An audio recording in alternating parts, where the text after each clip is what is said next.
Hello, welcome to Jini's tasty kitchen. ഇന്ന് ഞാൻ തയ്യാറാക്കാൻ പോകുന്നത് ഒരു സ്പൈസി ആയിട്ടുള്ള ബേക്ക് ചിക്കൻ ആണ്, ഇന്ത്യൻ സ്റ്റൈലിൽ.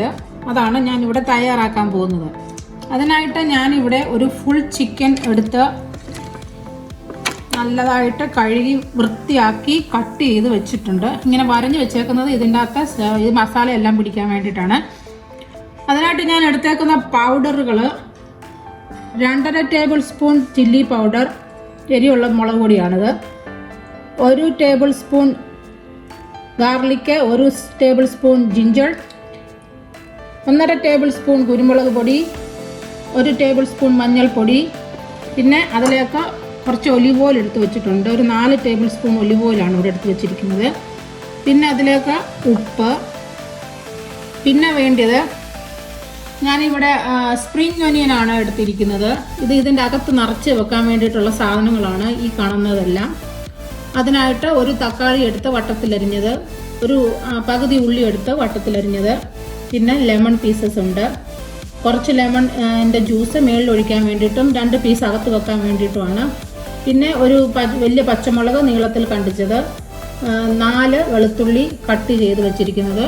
പിന്നെ ഇത് റോസ്മേരി ഇലയാണ്, ഇതും അതിലേക്ക് ആഡ് ചെയ്യുന്നുണ്ട്. ഇത്രയും സാധനങ്ങൾ ഫില്ല് ചെയ്തിട്ടാണ് ഇതിൻ്റെ അകത്ത് വെച്ചിട്ടാണ് ഈ ചിക്കൻ തയ്യാറാക്കിയെടുക്കുന്നത്. ഞാനിവിടെ ഈ ചിക്കൻ ഒന്ന് മാരിനേറ്റ് ചെയ്യാൻ പോവാണ്. അതിനായിട്ട് ഞാൻ എടുത്ത് വച്ചിരിക്കുന്ന ഓയിൽ ആദ്യം ഇതിൻ്റെ മേളിലേക്ക് ഒഴിച്ചു കൊടുക്കുകയാണ്. പിന്നെ ഞാൻ എടുത്ത് വച്ചിരിക്കുന്ന മുളക് പൊടി, ഇഞ്ചി, വെളുത്തുള്ളി, മഞ്ഞൾപ്പൊടി, കുരുമുളക് പൊടി, ഇതെല്ലാം കൂടി ഇതിലേക്ക് ആഡ് ചെയ്ത് കൊടുത്ത് ഇത് നന്നായിട്ടൊന്ന് മാരിനേറ്റ് ചെയ്തെടുക്കാൻ പോവാണ്.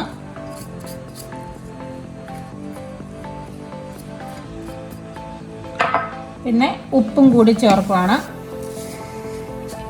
ആവശ്യത്തിന് ഉപ്പ് നോക്കിയിട്ട് ചേർത്ത് കൊടുക്കാം.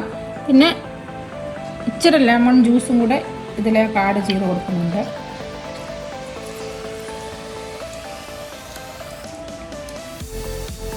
ഇതെല്ലാം കൂടി നന്നായി ഒന്ന്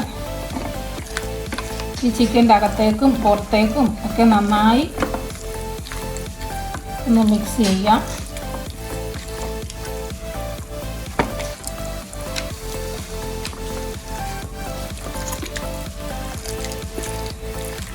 എല്ലാ സൈഡിലും ഇതിൻ്റെ അകത്തും ഒക്കെ നമുക്ക് ഈ മസാല ചേർത്ത് കൊടുക്കാം.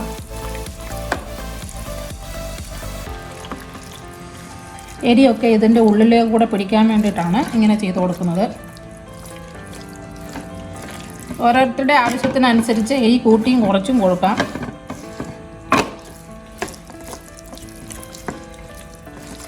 ഇതിൻ്റെ കാലിലും എല്ലായിടത്തും അങ്ങോട്ട് നന്നായി ഇതങ്ങോട്ട് തേച്ച് പിടിപ്പിക്കാം. ഇങ്ങനെ മസാലയെല്ലാം ഇതിലൊന്ന് നന്നായി പിടിച്ചു വന്നിട്ടുണ്ട്. ഇനി അടുത്തതായിട്ട് എടുത്ത് വെച്ചിരിക്കുന്ന വെജിറ്റബിൾസ് എല്ലാം ഇതിൻ്റെ ഉള്ളിലേക്ക് ഫില്ല് ചെയ്ത് വെച്ച് കൊടുക്കാം. ഇതൊക്കെ നന്നായി തേച്ച് പിടിപ്പിച്ചിട്ടുണ്ട്.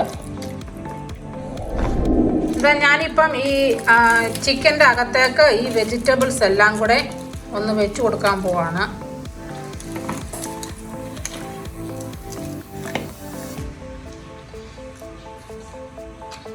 റോസ്മേരിക്ക് നല്ല മണമുണ്ട് കേട്ടോ, നല്ല മണവും നല്ല ഇതൊക്കെ അങ്ങോട്ട് കുക്ക് ചെയ്ത് കഴിയുമ്പോഴത്തേക്ക് ഒരു ഭയങ്കര ഒരു അടിപൊളി മണവും ടേസ്റ്റും ഒക്കെയാണ്. അപ്പം ഇത് മസ്റ്റായിട്ട് ഇതിൻ്റെ അകത്ത് വേണം.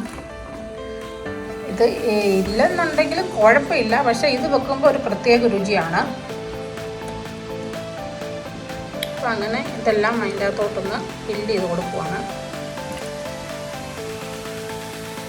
ഇതെല്ലാം ഫില്ല് ചെയ്ത് കഴിഞ്ഞിട്ട് നമ്മൾ ഇതിൻ്റെ ഈ സൈഡ് ഇവിടെ ഈ സൈഡ് ഒന്ന് തയ്ച്ച് വെച്ച് കൊടുക്കണം. ഒന്ന് നൂല് ഇട്ടിട്ട് ഒന്ന് കെട്ടി വെച്ച് കൊടുക്കുകയാണെന്നുണ്ടെങ്കിൽ അതിൻ്റെ അകത്ത് നമ്മൾ നിറച്ചിരിക്കുന്ന മസാലകളൊന്നും ചാടി വരാതിരിക്കും. അതിനായിട്ടാണ് ഇങ്ങനെ ചെയ്യാൻ പറയുന്നത്. ഞങ്ങൾ ഈ ചിക്കന് ഒന്ന് തയ്ച്ചെടുത്തിട്ടുണ്ട്. അതിൻ്റെ അകത്തെ ഫില്ലിംഗ് ഒന്ന് താഴെ പോകാതിരിക്കാൻ വേണ്ടിയിട്ട് ഇത് തയ്ച്ചെടുത്തിട്ടുണ്ട്. ഇനി ഇത് ഒരു അരമണിക്കൂർ മാരിനേറ്റ് ചെയ്ത് നമുക്ക് അടച്ചു വെക്കാം. അത് കഴിഞ്ഞിട്ട് ഇതിനെ ബേക്ക് ചെയ്തെടുക്കാം.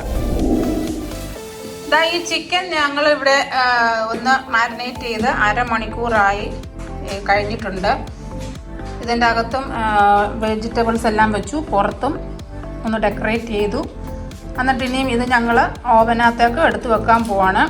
400 ഡിഗ്രിയിൽ 50 മിനിറ്റാണ് ഇത് ബേക്ക് ചെയ്യാൻ വേണ്ടിയിട്ട് വെക്കുന്നത്. അപ്പം നമുക്കൊന്ന് നോക്കാം. ഇപ്പം ഇതിൻ്റെ അകത്തേക്ക് ബേക്ക് ചെയ്യാൻ വേണ്ടിയിട്ട് ഒന്ന് വെച്ച് കൊടുക്കുകയാണ്. നമുക്ക് 50 മിനിറ്റ് കഴിഞ്ഞിട്ട് ഒന്ന് നോക്കാം.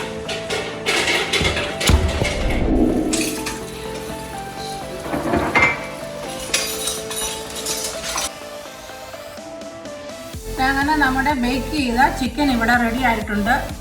വളരെ എളുപ്പത്തിൽ ഇത് തയ്യാറാക്കി എടുക്കാം. നിങ്ങളെല്ലാവരും ഇതൊന്ന് ട്രൈ ചെയ്ത് നോക്കണം. എന്നിട്ട് എനിക്ക് അഭിപ്രായം പറയണം. കമൻറ്റ് ചെയ്യാനും ഷെയർ ചെയ്യാനും സബ്സ്ക്രൈബ് ചെയ്യാനും മറക്കരുത്. അപ്പോൾ അടുത്ത വീഡിയോയുമായി വരും വരേക്കും ബൈ. Thank you.